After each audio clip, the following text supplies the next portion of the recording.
let me start with a question.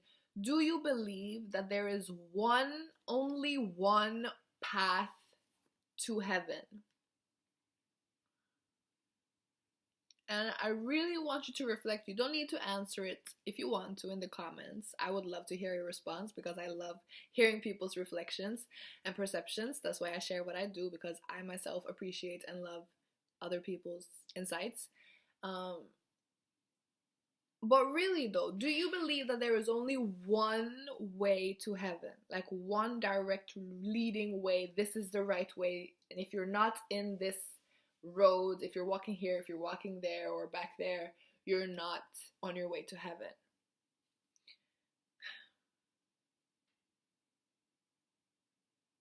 So I'll share my answer at the end. Should I? Or should I just put it in here now? I'll share my answer in the next video. I'm gonna do that because this video is already long. So ask yourself that, reflect on it please, whether you decide to respond to me or not, just for your own reflection time. Do you believe there's only one path to heaven? And I will give my answer in the next video.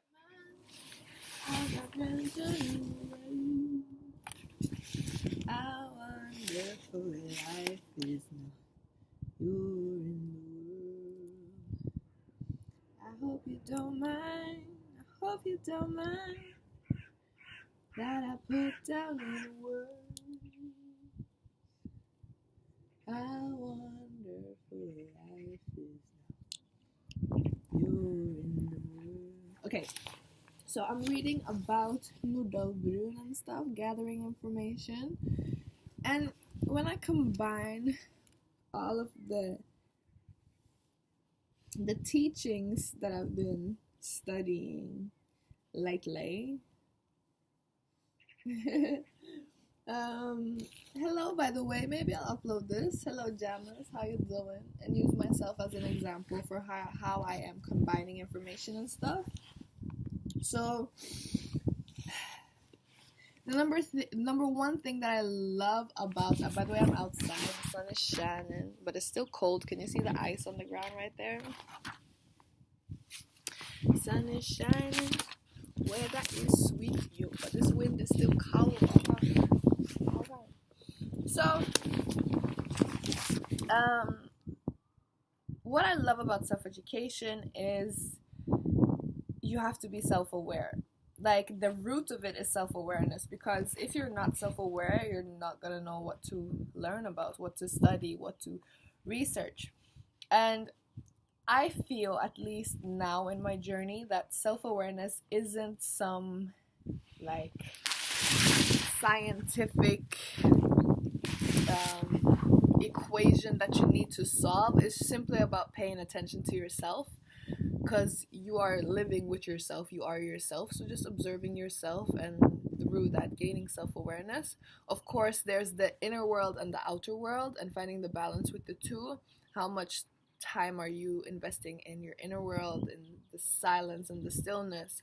And I also feel the combination of a fear of death with the fear of darkness or fear of stillness, that I haven't really reflected a lot on it, but I feel like when you fear darkness, you also fear death, because darkness represents the unknown. It also represents unlimited potential. So as you have unlimited potential for bad and pain and negativity, you also have unlimited potential for good, love, joy, pleasure.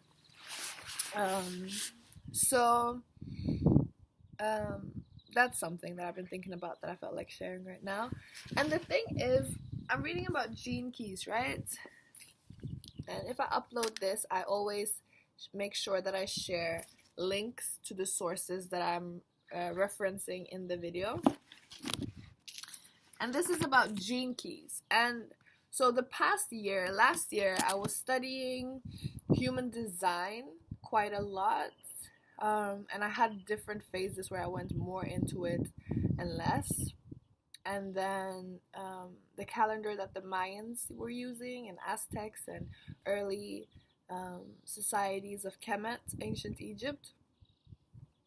And the book that I got for, maybe I should get it and show you. I'll share it in another video. The book that I got for that calendar also included these hexagrams, I think they're called. You can see right here. And a little fun fact, like I love playing with language and learning about language. Hexagrams, the word hex in Norwegian means witch. Just a little fun fact, throw that out there.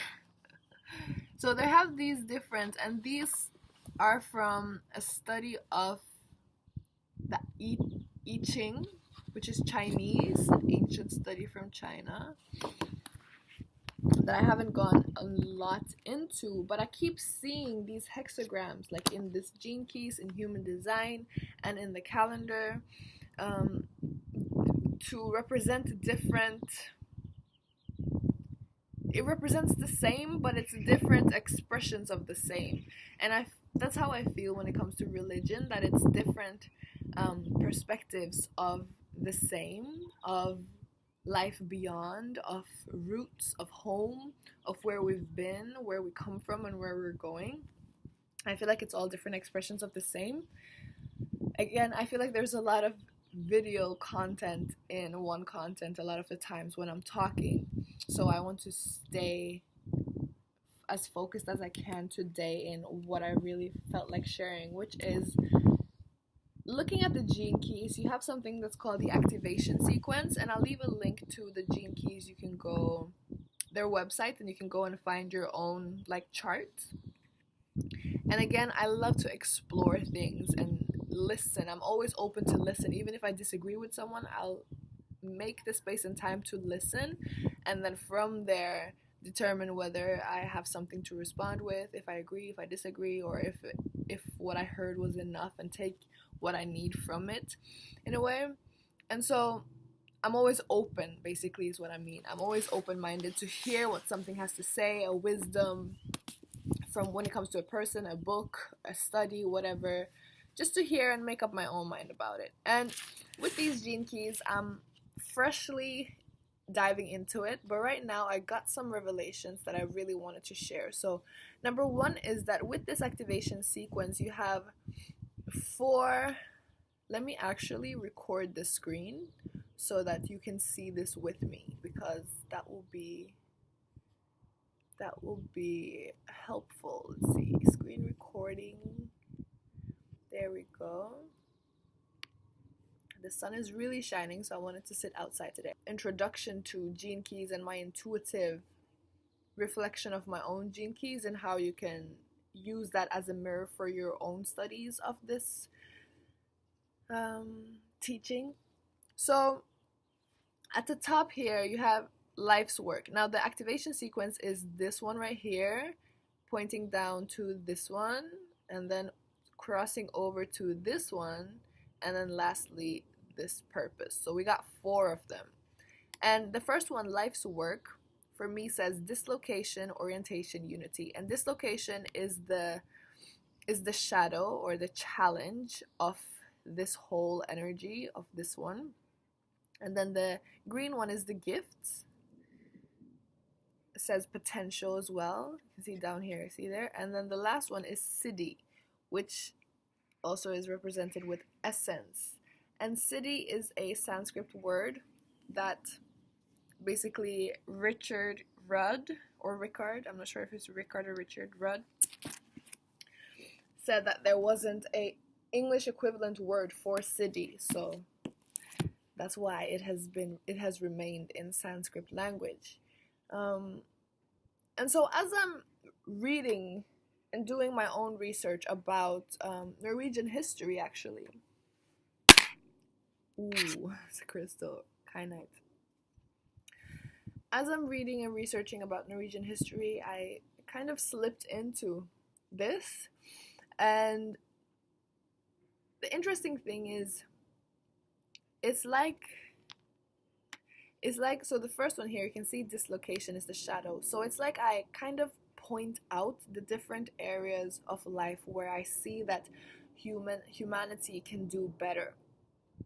For instance, with raw living, using the materials of the planet for our own benefit and also for the planet's benefit. Like finding situations that are a win-win, where we can be proactive, productive, make progress. All right, not congress. Just gonna wait for this plane to pass. Ooh, it's feeling warm. Yes.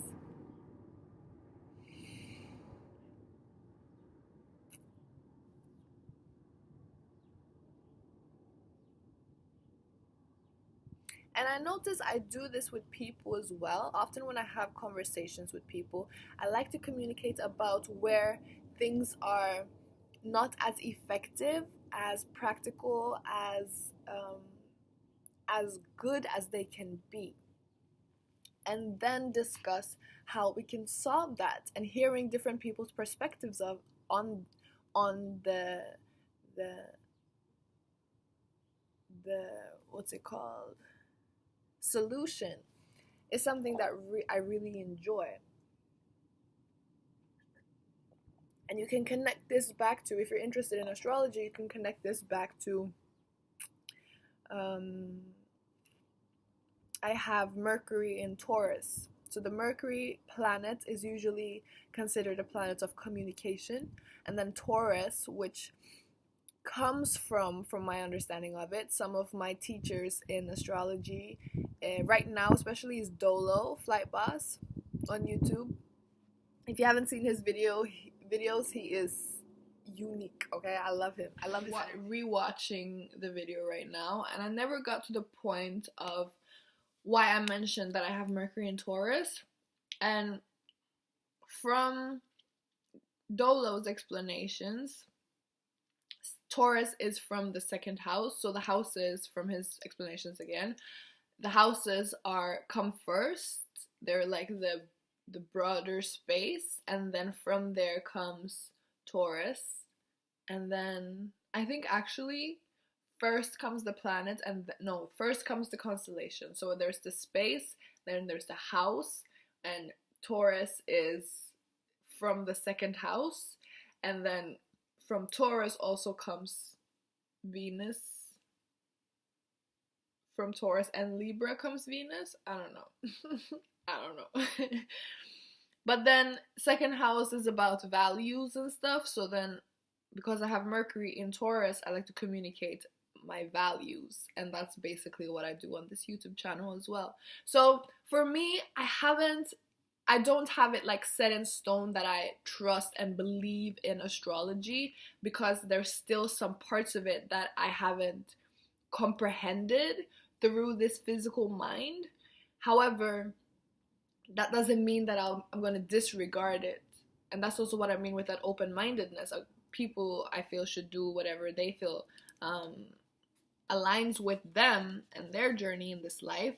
So back to what I was talking about with the dislocation, orientation, and unity, life's work.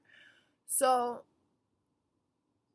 also with this life's work, with the setup of the Mayan calendar teaching thing, is that I have the universal fire was the day I was born. Universal fire is what it's called. The yellow sun, and then my support is at the top is yellow seed, and then white dog, blue storm, and red dragon. And the yellow seed also represents collecting information. Like the yellow seed is a collection of information in like a tiny speck, and then it flowers out or it blossoms. There's connections underground with all the root systems, the earth itself, with the sun, the water, all the elements. I feel like seeds are a elemental force that just represents so much: birth, potential, growth, trust, communication again with all the elements, and harmony in the communication for the seed to have the best environment to grow life. So how I connect it with unity is that I'm basically doing it right now as I'm explaining it, which is I, I read something, okay?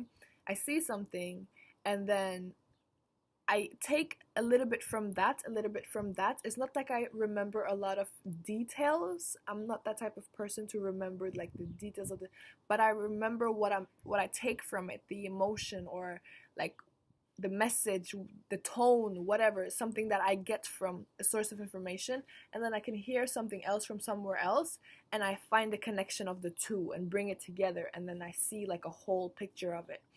And that is what I feel is represented with what they call here the unity, the life's work, the orientation, dislocation, and connecting dots.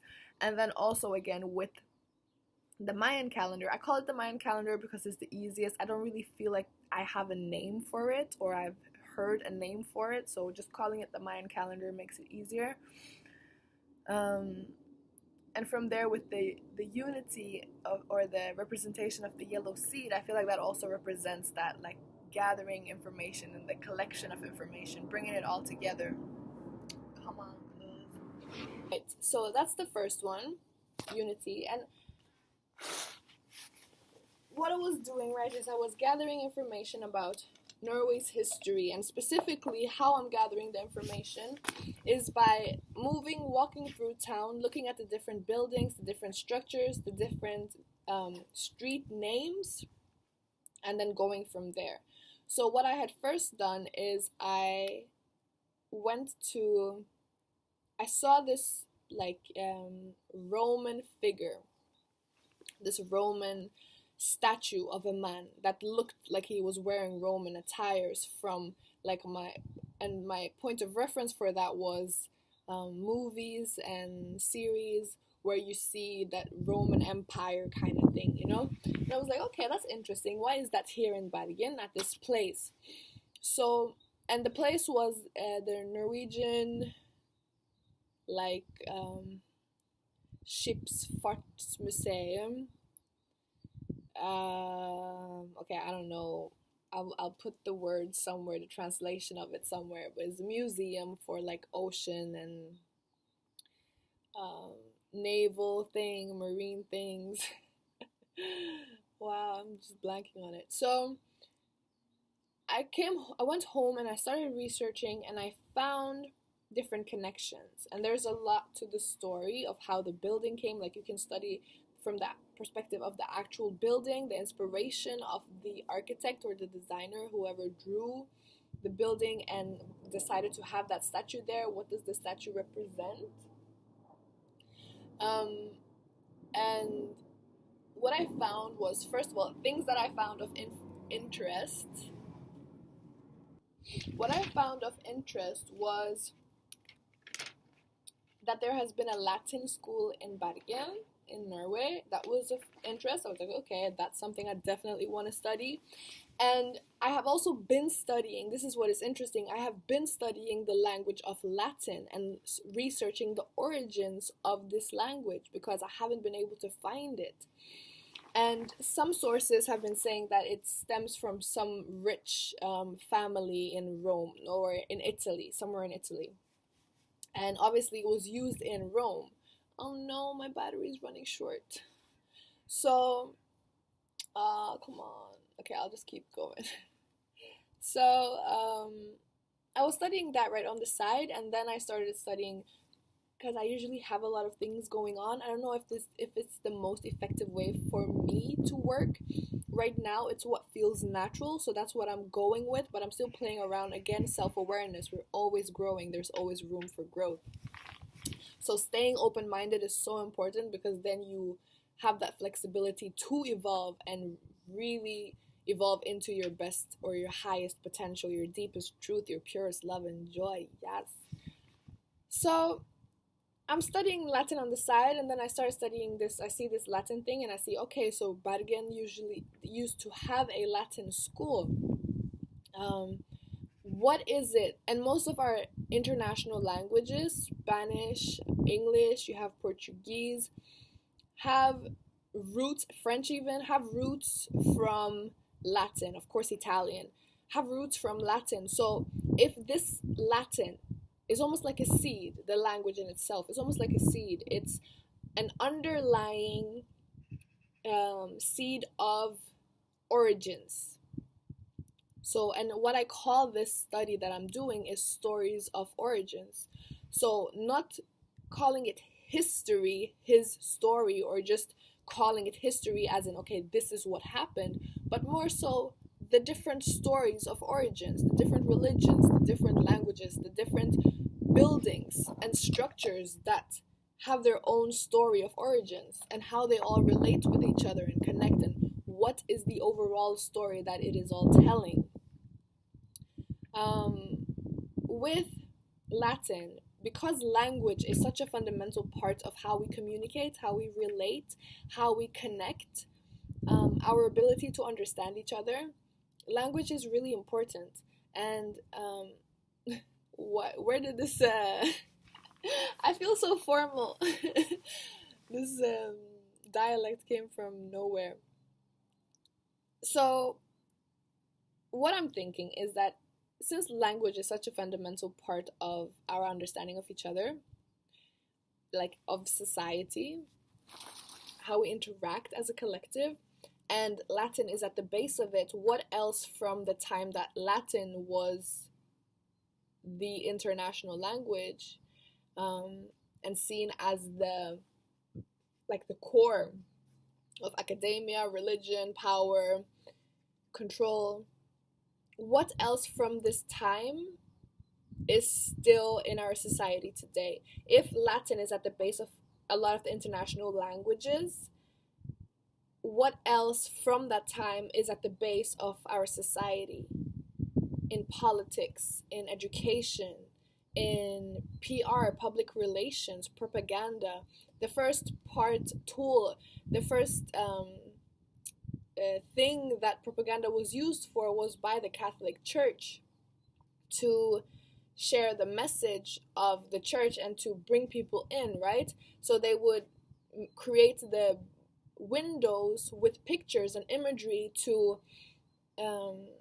what's the word, to attract people's attention and eventually get them into church. They would go out like missionary. I think that's also part of propaganda, or the tool of propaganda, of sharing information and sharing information with an intent, right? So yeah, because my battery is running low, I'll end it here. I'll come back and continue what I was talking about and make notes and stuff and keep it as clear, consistent, and effective as possible. Thank you so much for watching, and I really love you guys. I love YouTube as a tool, and stay jamming, stay loving, stay living. Have a beautiful night, evening, life, and I will see you in the next one.